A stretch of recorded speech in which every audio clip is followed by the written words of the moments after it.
rinotaura richiti may grace, that is God's favor, and peace, which is perfect well-being, all necessary good, all spiritual prosperity, and freedom from fears and agitating passions and moral conflicts, be multiplied to you in the full, personal, precise, and correct knowledge of God and of Jesus our Lord. Verse 3. For his divine power has bestowed upon us all things that are requisite and suited to life and godliness, through the full personal knowledge of him who called us by and to his own glory and excellence virtue.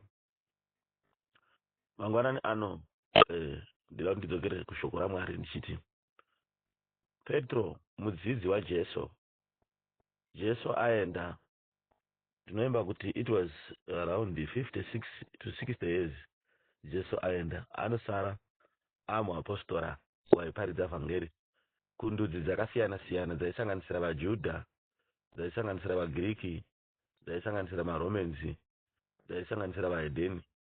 But Peter akaparidza vhangeri pamazuva okunge kutambudzwa kwekereke kwakanga kuchinyanya. Saka pamazuva aakaparidza Petro ndo mazuva akatanga kuestablish mauniversity mauniversity dzidzo dzichitanga kukwirira.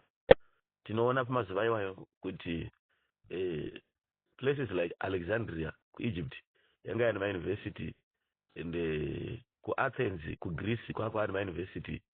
People were beginning to learn philosophy or the study of the human mind and actions. It is also the same time that the Jews were establishing synagogues, teaching the law of Moses. Tinoona zvakare kuti Greece ndo payaisimbirira yanzi Hellenization, or the teaching of Greek language, culture, manners and customs. So zvakaita kuti ivhangeri yakanga yaparidzwa naPeter kundudzi dzaivo ishaye simba, nokuti tikaverenga shoko raMwari kubhuku ravaKorinde rekutanga unozwa zvichinzi shoko romuchinjikwa upenzi kune vanoparara, asi kunesu vanopona riri simba raMwari.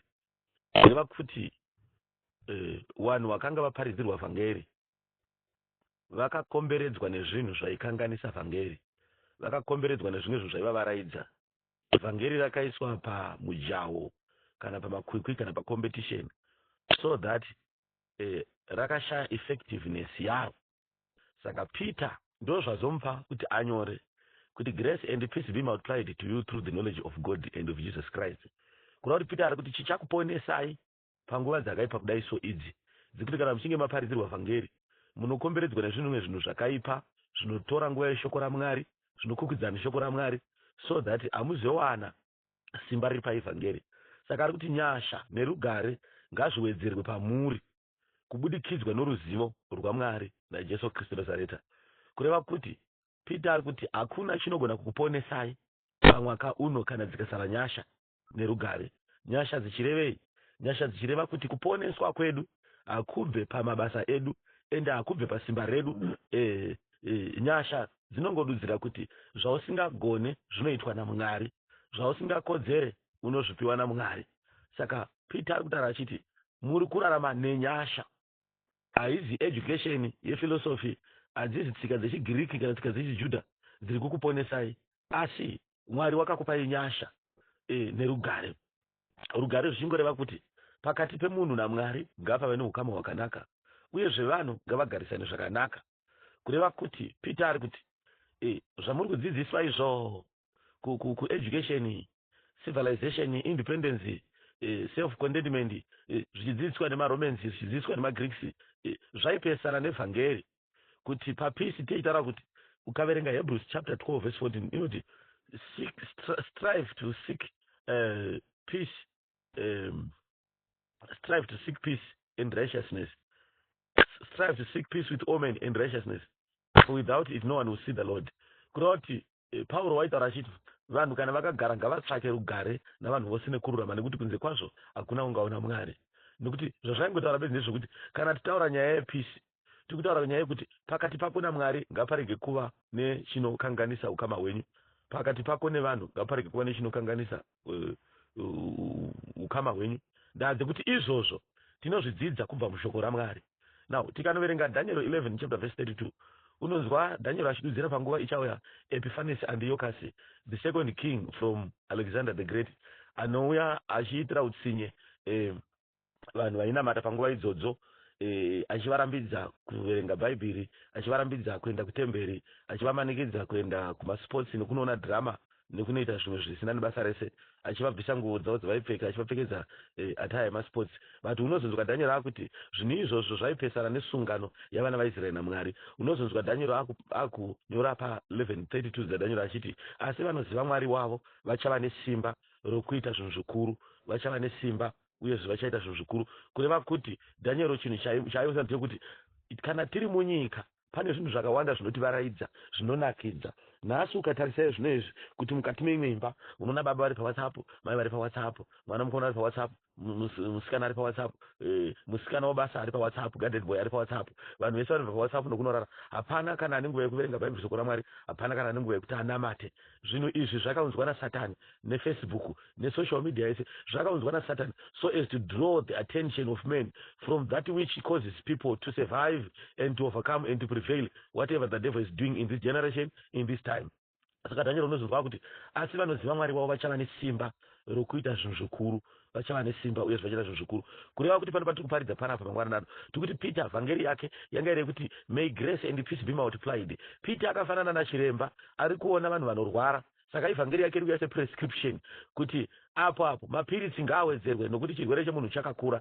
So grace and peace is coming to that church multiplied as a drug to correct the error iri kubva pa erroneous doctrine kana tsika dzakatsauka, false teaching and other doctrines which were emanating from unbelievers that were around the church of that time. But panapa Peter ari kuendera kumberi achitaura kuti zvinhu izvi zvinokwaniswa. It is according to this divine power that God has given us all things that pertain to this life and godliness. Kureva kuti ari kuti Mwari ari kuti ndinokupai rugare, ndinokupai nyasha dzakawedzerwa nokuda kwokuziva Kristu. Asi zvinhu izvi ndichazvita maringe nesimba rangu, kureva kuti it is only possible by the divine power. Kureva kuti Mwari ndiye uchazvikwanisa kuti rugare nenyasha zvive pakati pavo. Kureva kuti ndichiparidza mangwanani ano isisu sevanhu vanonamata tiri kusurvive mazuva akaipa kwazvo, mazuva akaoma ekuti ukada kuatarisisa kana munhu asikatonamata agone kupukunyuka maari. But isisu chatiraramisa inhau yedivine power kana kuti simba raMwari ratinopiwa rinotichengetedza. Pana bravha rakaurwa purpose yari nekuti for God's divine power has given us all things that pertain to this life and godliness. Kureva kuti simba raMwari kana rauya matiri rinotipa mararamiro akanaka epanyika ino. Simba raMwari ndo rinotirwira kubva kuzvirwere, kuhosha, kumatenda, kumamhepo, ndo rinotirwira kubva mukutambudzika kwebhando yese.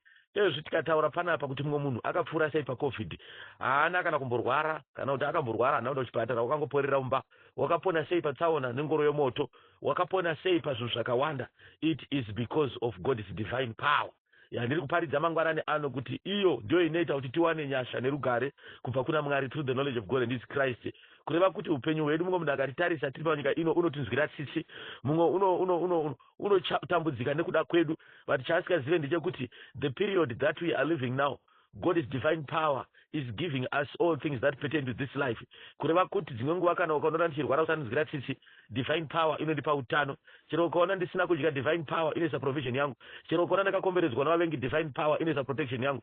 Kureva kuti I depend upon the Lord even in the darkest moments of my life. David ari mupata womumvuri worufu achipfuura namo. Pana Mapisarema 23 verse 4 unonzwa achiti handina kutya nekuti Jehovha maiva neni, munonzwa nezvimwe zvakandinyaradza. Kureva kuti the period and the time and the dispensation that we are passing through does not require our knowledge, our power, our strength, our wisdom, our understanding. We need God's divine power to enable us to continue going forward. Mangwanani ano leno kwaita munhu ane nzeve dzomweya anonzwa vhangeri, one who can understand the times. Unonzwa bhaibheri sokumwaritora kuna vakoroniki richiti vana vaIsaka vakafamba vachiziva nguva, vachidzidzisa Israeri chinofanira kuitwa nguva ine imwe. Pane statement inotaurwa kusecular world inoti the rule of the jungle the survival of the fittest is the rule of the jungle. Kureva kuti if you can take this world as a jungle, it requires people who are fit to survive in this generation, and the only thing that causes you to fit in this generation is the knowledge of God and the knowledge of Christ. But panapa shoko ra Mwari ranopedzesa richitaura nyaya inoti God has given us all things that pertain to this life and godliness. Kureva kuti iwo umwari chaiwo kuti tive nawo pamazuva akadai unotoda kusimba ra Mwari. No one is capable of pleasing the Lord without having the power of the Lord behind his life. Kureva kuti akuna unorurama kana kuzvichenesa kana kuzviruramisa.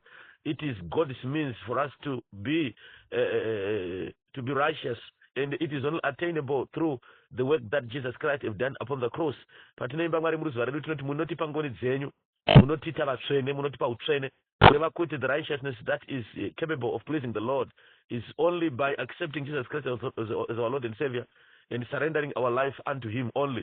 So Peter thought we can only be godly because of the divine power that God has given us through all things. And this life that we have and godliness, it is only through the knowledge of him who have called us to his glory and virtue. Kureva kuti Mwari ndiye unotipa upenyu hwenguva ino uyezve unotipa umwari zvichibva paruzivo rwaiye wakatidana kukubwinya kwake nekukururama kwake. Kureva kuti panonzi glory, Mwari chavari kuzama kutaurapo ndichongoti glory is the manifestation of himself, our God, in our life in time of our turmoil, disaster and problem. Kureva kuti Daniel paanopinda mugomba reshumba, God's glory manifest nokuti Daniel haadyiwi. Vakomana pavanopinda mugomba remoto, God's glory appears as the fourth man, and those guys were saved.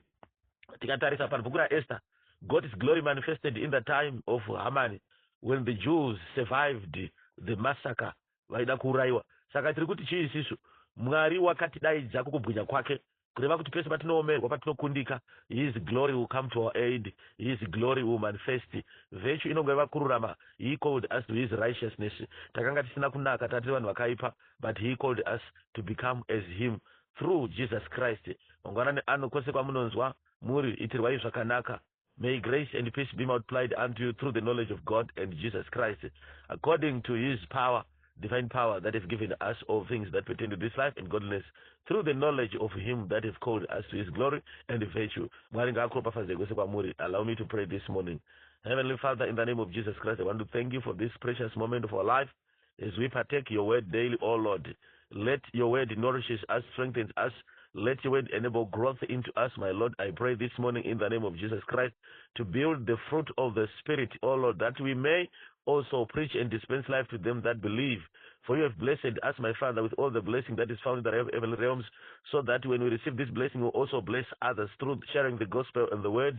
Ndinokutendai Mwari mangwanani ano muzita Jesu, sanganani vakaremerwa as we commence this day, vari kurwara ngavarapwe, vari kafa ngavamutswe. Ndinonamata mangwanani ano Mwari muzita raBaba, reMwanakomana neRomweya Mutsvene. Amen. Rinontaura richiti, may grace, that is God's favor, and the peace, which is perfect well-being, all necessary good, all spiritual prosperity, and freedom from fears and agitating passions and moral conflicts, be multiplied to you in the full, personal, precise, and correct knowledge of God and of Jesus our Lord.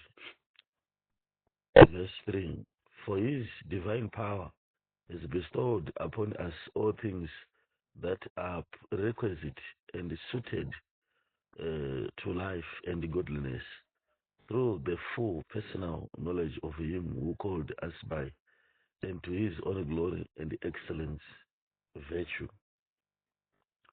Mangwanani ano ndila ndidzokere kushoko raMwari ndichiti Petro mudzidzi waJesu, Jesu aenda, ndinoimba kuti it was around 56 to 60 years Jesu aenda, anosara amuapostora waiparidza vhangeri kundudzi dzakasiyana siyana dzaisanganisira vaJudha, dzaisanganisira vaGiriki, dzaisanganisira maRomans, dzaisanganisira vaHedheni.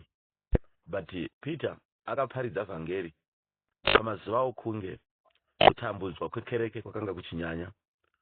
Saka pamazuva aakaparidza Petro ndo mazuva akatanga kuestablishwa mauniversity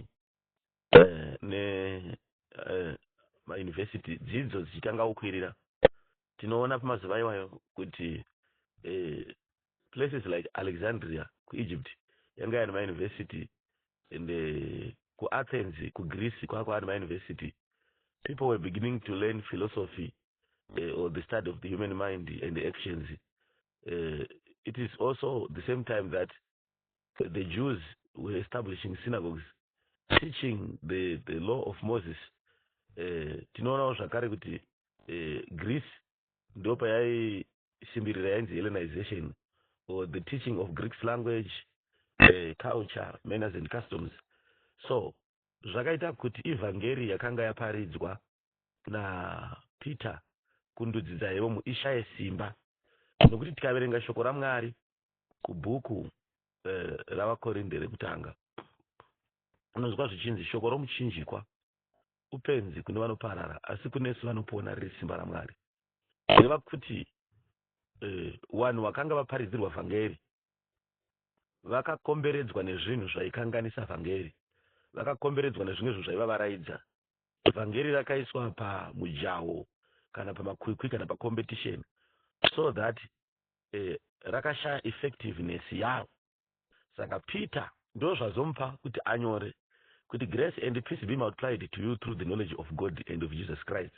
Kuna kuti Peter ari kuti chichakuponesai panguva dzakaipa kudai so idzi, dzekuti kana muchinge maparidzirwa vhangeri munokomberedzwa nezvimwe zvinhu zvakaipa zvinotora nguva yeshoko raMwari, zvinokukwidza neshoko raMwari, so that hamuzowana simba riri paivhangeri. Saka ari kuti nyasha nerugare ngazviwedzerwe pamuri kubudikidzwa noruzivo rwaMwari naJesu Kristu Nazareta. Kureva kuti Peter ari kuti hakuna chinogona kukuponesai pamwaka uno kana dzikasara nyasha nerugare. Nyasha dzichirevei? Nyasha dzichireva kuti kuponeswa kwedu hakubve pamabasa edu ende hakubve pasimba redu. Nyasha dzinongodudzira kuti zvausingagone zvinoitwa naMwari, zvausingakodzere unozvipiwa naMwari.